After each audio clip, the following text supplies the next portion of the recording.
外放箭。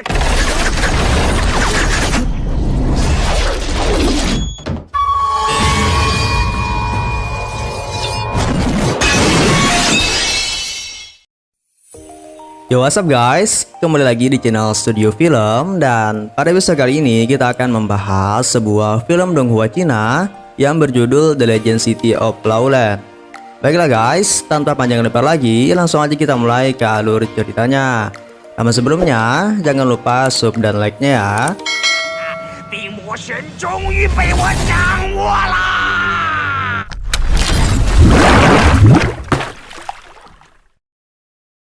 Pada awal film diceritakan bahwa pada zaman dahulu kala terdapat sebuah perang dahsyat yang meratakan seluruh wilayah yang ada di bumi. Yang mana perang tersebut disebabkan oleh seorang panglima jahat yang bernama Xiu. Selama beratus-ratus tahun, ia menebarkan kejahatan dan melukai orang-orang yang ada di bumi. Akan tetapi, suatu ketika muncul seorang pemuda yang bernama Huang Di dengan seekor naga dan juga kekuatan dewi tertinggi yang berhasil mengalahkan panglima tersebut. Setelah panglima itu dikalahkan, senjata dari panglima itu yang bernama robot iblis dan juga pedang kekuatan lalu disegel dan dijaga di kota Lowland dari generasi ke generasi, agar nantinya kekuatan jahat tersebut tidak jatuh ke tangan orang jahat lainnya. Akan tetapi, seorang kaisar yang bernama Qin yang sangat ambisius dan kekuatan mencoba mencari benda tersebut beserta pasukannya. Dan setelah itu, film pun kemudian dimulai. Cerita kemudian berpindah ke sebuah kota yang bernama Shebi. Di sana terlihat seorang pemuda yang berjalan dengan menutupi mukanya. Rupa-rupanya, pemuda tersebut adalah seorang pendekar pedang sekaligus buronan di kota itu.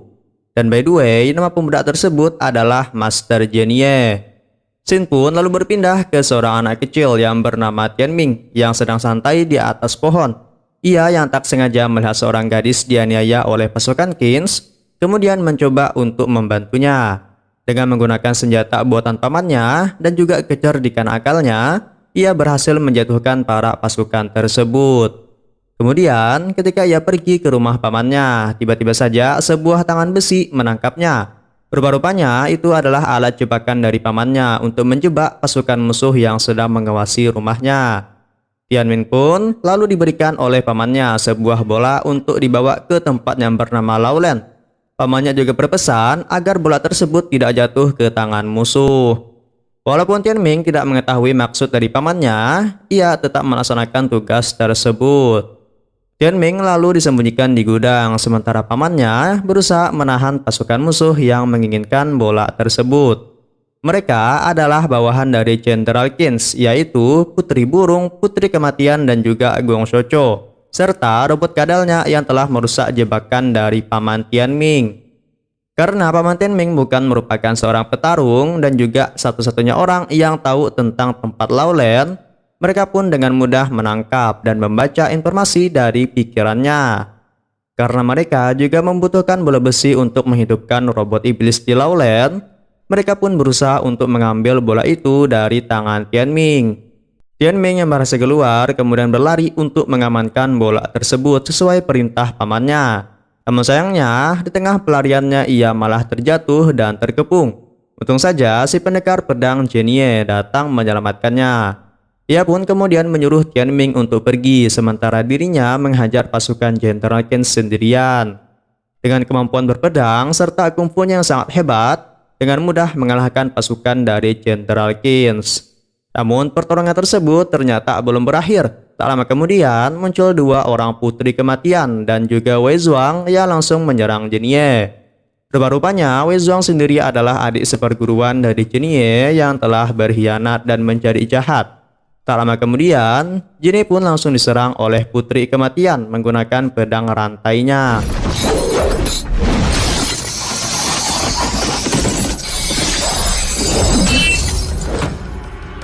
Walaupun pedang tersebut memang terlihat sangat hebat, serangan tersebut dengan mudah ditangkis oleh Genie. Bahkan ia juga berhasil melakukan perlawanan dan kemudian pergi meninggalkan mereka.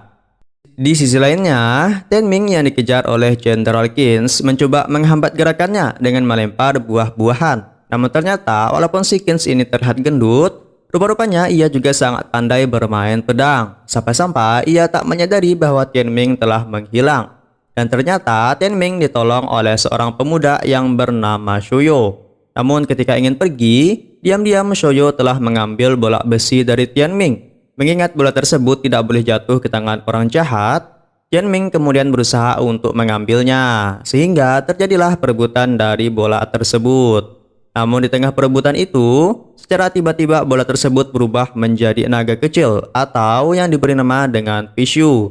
Mereka pun lantas keheranan dan mencoba menangkapnya menggunakan wajan besi. Namun ternyata wajan tersebut malah dimakan oleh naga tersebut. Tak lama kemudian, muncullah seorang gadis yang bernama Xiaoli yang merupakan tuan dari naga kecil itu. Karena sedikit lengah, akhirnya mereka berhasil dikepung dan ditangkap. Di sisi lainnya, Gong Xiuqiu yang sedang berdiskusi dengan Wei Zhuang menjelaskan bahwa mereka sudah menemukan letak kota Laolan, yaitu tepat di bawah gurun pasir, sesuai informasi yang mereka ambil dari Paman Tianming. Sebenarnya, Paman Tianming adalah seorang penduduk Laolan yang pada waktu itu disuruh oleh pemimpin mereka untuk mencari bola besi yang telah dicuri. Namun sayangnya, ia telah diawasi dan tak bisa kembali lagi. Sementara itu, Tianming dan juga Shoyo yang tertangkap terkejut melihat mereka sedang berada di gurun pasir. Melihat Xiaoli yang dibawa untuk diinterogasi, mereka pun lalu berusaha melepaskan diri. Shoyo lalu menggunakan kekuatannya untuk membuka pagar tersebut. Namun ternyata pagar itu telah terbuka karena digigit oleh naga kecil atau Pishu. Mereka yang telah keluar kemudian membuat strategi untuk menyelamatkan Xiaoli. Shoyo kemudian memberikan bola palsu kepada Tianming untuk mengecoh putri kematian dan pasukannya yang telah menangkap Xiaoli. Sementara Shoyo menggunakan keahlian bertarungnya untuk mengalahkan pasukan lainnya.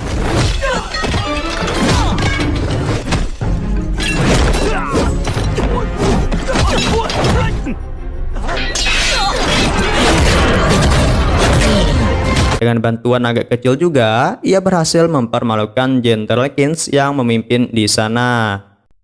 Sementara Tianming yang mengalihkan perhatian tadi mulai dipojokkan, dan untung saja Shoyo berhasil menyelamatkannya. Namun, Putri Kematian berhasil menembak pesawat mereka dan membuat mereka harus terjatuh dari atas ke bawah pasir. Karena mereka sudah tak bisa kembali lagi, mereka pun lalu memutuskan untuk mencari kota Laolan yang berada di bawah gurun pasir, kata Xiaoli. Dengan unta yang mereka temukan entah di mana, mereka lalu pergi memulai perjalanan. Karena cuaca yang sangat panas di gurun pasir membuat wajah Tianming menjadi belang. Xiaoli lalu menggunakan sihir kalungnya untuk mengembalikan wajah Tianming. Ia menjelaskan bahwa sebenarnya kalung yang ia pakai bukan kalung biasa, melainkan kalung air mata Dewi tertinggi. Keesokan harinya, mereka yang baru terbangun dikejutkan dengan kemunculan ikan besar yang berenang di pasir. Xiaoli menjelaskan bahwa itu adalah ikan layu yang mampu tinggal di dalam pasir. Namun di dalam hatinya, ia merasa ada keanehan dengan ikan tersebut, karena ikan tersebut biasanya tidak muncul tanpa alasan, katanya. Kemudian tiba-tiba saja kapal pasukan Qin muncul dan mengejar mereka. Mereka pun kemudian bergegas pergi dan menaiki papan seluncur yang dibuat oleh Tianming, sehingga aksi kejar-kejaran pun terjadi.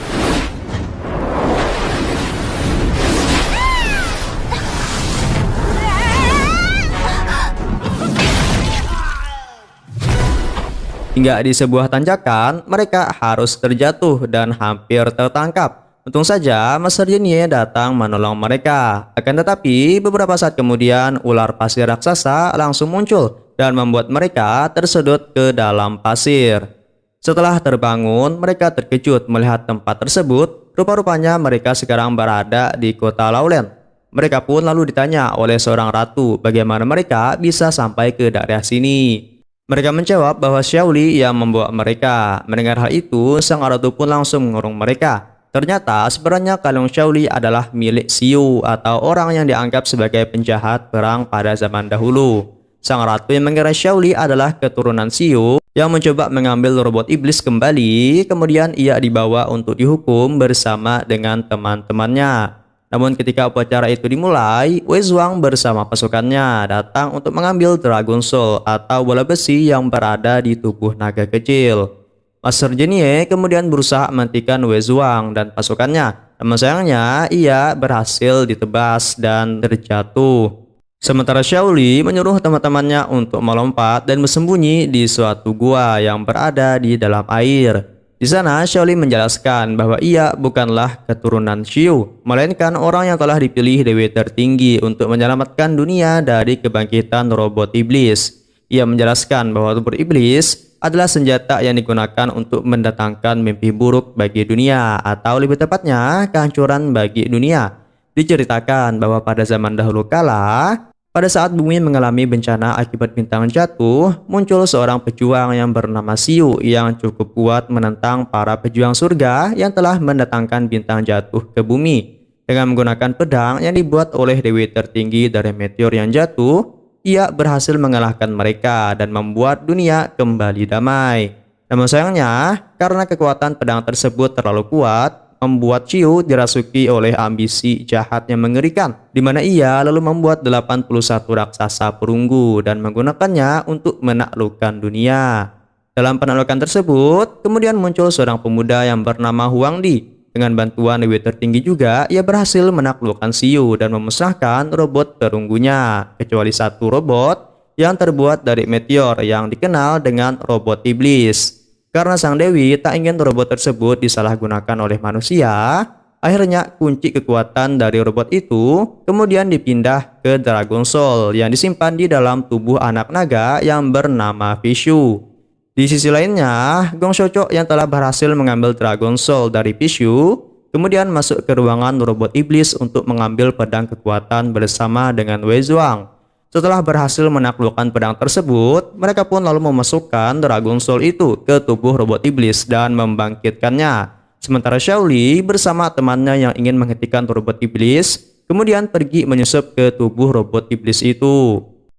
Di sisi lainnya, Master Genie juga melakukan penyerangan kepada Wei Zhuang untuk menghentikannya, sehingga pertarungan sengit pun terjadi.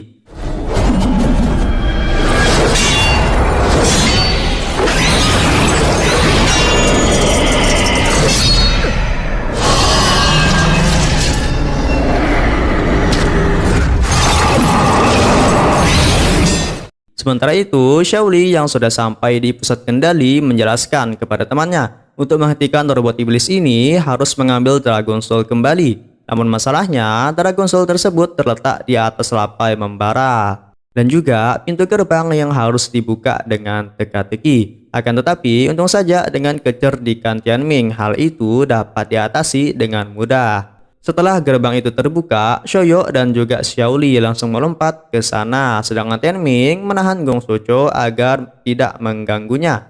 Namun saat berada di penghujung gerbang, mereka sangat kesulitan karena gerbang tersebut semakin menjauh. Namun dengan tekad yang kuat, Xiaoyu kemudian melompat dan menyeberangkan Xiaoli, sedangkan dirinya membiarkan tubuhnya jatuh ke lapa. Karena hal tersebut, kedua temannya pun menjadi sangat sedih dan tidak mampu menghadapi musuh lagi. Namun sebuah keajaiban terjadi. Rupa-rupanya Suyu ternyata belum mati. Ia ternyata ditolong oleh Fishu atau naga kecil. Mengetahui Xiaoyu masih hidup, Xiaoli kemudian tersenyum dan berhasil mengambil Dragon Soul itu. Sementara Fishu, akibat pecahnya kalung air mata Xiaoli, membuat ia berubah menjadi naga dewasa yang sangat ganas. Akhirnya mereka pun berhasil keluar dari robot tersebut. Semua orang pun terkejut melihat hal itu. Sementara di sisi lainnya, setelah pertarungan yang cukup sengit, akhirnya Master Genie dapat menusuk Wei Zhuang dan mengalahkannya. Kemudian dengan mengambil pedang kekuatan, Xiaoli pun berangkat pergi mengalahkan robot iblis sendirian. Sementara Gong Xiuqiu semakin mengganas, ia bahkan ingin membunuh penduduk Lowland dan juga Jenderal Qin. Akan tetapi, untung saja Xiaoli berhasil menahannya. Kemudian ia pun terbang ke tangan robot iblis dan memotong lengan kanannya, yang kemudian naik ke atas langit dan menyerangnya dari sana. Seketika, robot iblis tersebut menjadi rusak dan tak bisa bergerak lagi. Para penduduk pun merasa gembira karena Lowland berhasil terselamatkan. Setelah berhasil mengalahkan robot iblis itu, Xiaoli pun kemudian pamit ingin pulang bersama dengan naga kecil. Ia pun kemudian berterima kasih kepada teman-temannya dan berkata akan bertemu lagi suatu saat nanti. Dan ia pun kemudian menghilang dan meninggalkan kalung air mata dewinya. Sang ratu lalu menyadari bahwa sebenarnya Xiaoli adalah air mata dewi tertinggi sendiri atau titisan yang dipilih oleh dewi tertinggi untuk mengalahkan robot iblis. Dan setelah itu film pun kemudian berakhir. Jadi guys, sampai di sini dulu ya alur cerita pada kali ini. Semoga kalian terhibur dan sampai jumpa lagi di video selanjutnya.